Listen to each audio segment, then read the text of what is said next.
Hello friends, welcome back to my channel মৃত্যু daily ব্লগে আপনাদের সবাইকে স্বাগত। আশা করছি সবাই ভালো আছেন, আমিও ভালো আছি। তো চলো আরও একটা নতুন ব্লগ নিয়ে চলে আসলাম। তো কালকে হচ্ছে মকর সংক্রান্তি, তার জন্য একটা তিলের খাজা বানাবো, সাথে একটু বাদাম দেবো। তো চলো পুরো ভিডিওটা দেখতে থাকো স্কিপ না করে, আর ভালো লাগলে অবশ্যই একটু লাইক শেয়ার কমেন্ট করে দিও। প্রথমেই দুটো বাটি নিয়ে নিলাম মেজারমেন্টের জন্য। দেখো আমি কিন্তু এটা আন্দাজেই করছি, কারণ আমার কাছে 500 বাদাম আছে। 500 বাদাম পুরো দেবো না, আমি হাফ দেবো। তো আমি এখানে 250 গ্রামের মতো বা 250 গ্রামের থেকে একটু বেশি হয়তো আমি বাদামটা মোটামুটি ঢেলে নিলাম। আর এখানে কিন্তু আমার সাদা তিল আছে, ধরো এটা নিয়েছি আমি 150 গ্রাম। সাদা তিলটা পুরো মাপা ছিল 150, তাই সাদা তিল 150 নিয়েছি, আর বাদামটা প্রায় 250 মতো নিয়েছিলাম। আর তার সাথে নিয়েছি একটু আখের গুড়, দেখতেই পাচ্ছ পরিমাণটা। তো চলো তারপর কড়াইতে গ্যাসে কড়া বসিয়ে দিয়েছি। এবার কড়ার মধ্যে প্রথমে সাদা তিলটাকে দিয়ে একটু হালকা ভেজে নেব, যাতে একটু লাল লাল মচমচে হয়, এর জন্য একটু হালকা ভেজে নেব তিলটা। আর শীতকালে কিন্তু তিল খাওয়া ভীষণ ভালো স্কিনের জন্য। তো সবাইকে বলবো তোমরা সবাই এই তিলের খাজাটা অবশ্যই একবার বাড়িতে ট্রাই করো, ভীষণ ভালো হয় খেতে।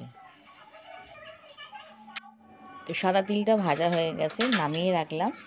আর এবারে কড়াতে দিয়ে দেবো চিনেবাদামটা। চিনেবাদাম প্রথমেই বলেছি ভাজা বাদামই কিনা, তাও একটু ভাজবো যাতে একটু মচমচে হয়।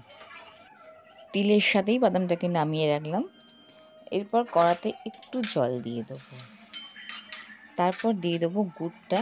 গুড়টাকে ভালো করে চিট করতে হবে, চিটটা তোমাদেরকে আমি দেখিয়ে দেবো। এখানে গুড়টা কিন্তু আমি আমার পরিমাণ মতো দিচ্ছি, তোমরাও একটু বুঝে দিও। একটু বেশি দিলে চিটটা কিন্তু ভালো হয়। গুড়টা গলে যাওয়া অবধি একটু অপেক্ষা করব। এই সময় তোমরা আঁচটাকে বাড়িয়ে দিতে পারো গ্যাসের, তাহলে তাড়াতাড়ি গুড়টা গলে যাবে। তোমরা তো এখন দেখে বুঝতেই পারছো গুড়টা কতটা পাক ধরে গেছে। আর আমি একটু ঘি দিয়ে দিয়েছি 1 চামচ, আর থালাতেও একটু ঘি লাগিয়ে নেবো, যেখানে আমি চিটটা নামাবো আর কি।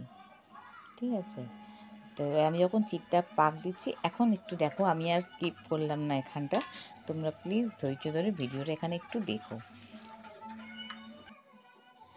দেখতেই পাচ্ছ আমি একটু লাল বাটিতে একটু জল নিয়ে এসেছি। এবার গুড়টার কিছুটা অংশ আমি একটু খুন্তিতে করে দিয়ে দেখবো।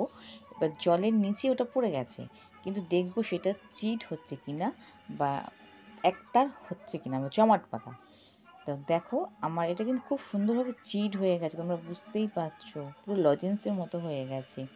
তো আমার এখানে পাক একদম রেডি। আমি আর ওয়েট করব না, আমি কিন্তু এবার বাদামটা আর সাদা তিল যেটা ভেজে রেখেছিলাম সেটা ওর মধ্যে গুড়ের মধ্যে মিশিয়ে দেবো। আর এই সময় কিন্তু অবশ্যই গ্যাসের আঁচটা একদম কমিয়ে দেবে, আর এটা কিন্তু অনবরত একটু নাড়তে থাকবে। দেখতে পাবে পাক খুব সুন্দর হয়ে গেছে, এটা তাড়াতাড়ি পাক হয়ে যাবে। আর এই সময়টা কিন্তু খুব তাড়াতাড়ি হয়ে যায়, অনবরত নাড়বে, খুন্তি একদমই ছাড়বে না। আর থালায় যেহেতু আগে থেকে ঘি দিয়ে রেখেছিলাম, ঘিটা একটু মাখিয়ে নেব, আমার মাখিয়ে নেওয়া হয়নি। তো ঘিটা মাখিয়ে নিই, সাথে সাথেই আমি কিন্তু ব্যাটারটা এবারে এর মধ্যে দিয়ে দেবো মিশ্রণটা।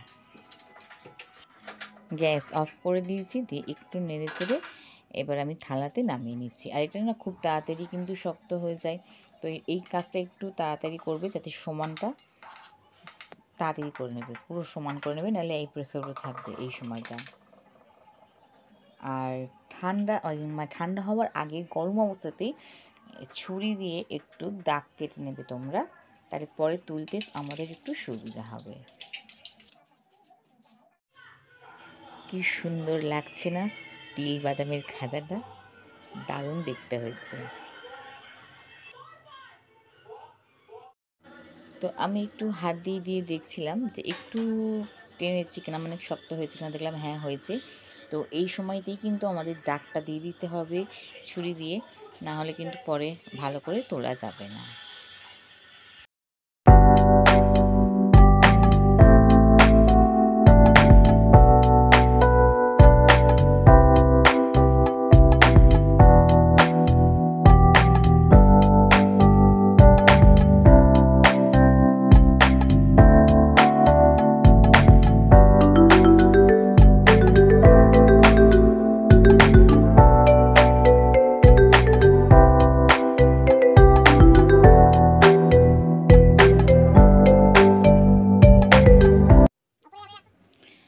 দেখো খাজাটা আমার কি সুন্দর জমে গেছে। এবার আমি ছুরির সাহায্যে পিসগুলোকে তুলে নেব। এই তিল বাদামের খাজা মানে এই খাজাগুলো কিন্তু খুব ঠান্ডা করলে তুলতে পারবে না, খুব কষ্ট। তার জন্য মোটামুটি ঠান্ডা হয়ে গেলে তুমি হাত যখন দিতে পারবে সেই সময় এগুলোকে ছুরির সাহায্যে তুলে নেবে। আর সত্যি বলছি, তোমরা একবার অন্তত বাড়িতে ট্রাই করো, ভীষণ ভালো খেতে হয়। আমরা অবশ্যই বাজার থেকে কিনে খাই, আমরাও খাই। তো একবার বাড়িতে ট্রাই করো, তারপর দেখবার বাজার থেকে কিনে খেতে ইচ্ছা করবে না, কথা দিলাম। ভিডিওটা ভালো লাগলে অবশ্যই একটা লাইক, শেয়ার, কমেন্ট করে দিও। তো চলো আজকের মতো টাটা।